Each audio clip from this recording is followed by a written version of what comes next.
Ya Allah, менің жасырын күнәларымды, әшкере күнәларымды кешіре көр.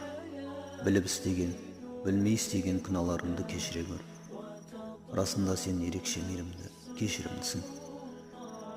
Я Рахман, я Алла, менің артымнан сөйлегендерді, мен туралы жаман ойлайтындарды өзің кешіргейсің. Я жаратқан Алла, мен туралы жақсы ойлайтындардың ойынан да мені артық қылғайсың.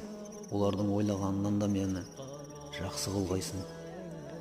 Я жаратқан Аллахым, бір өзіңе сеніп, бір өзіңнен ғана жәрдем тілеймін.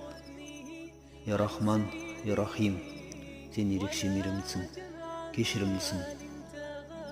Сенен басқа тәңір жоқ. Бір өзіңе сеніп, бір өзіңнен ғана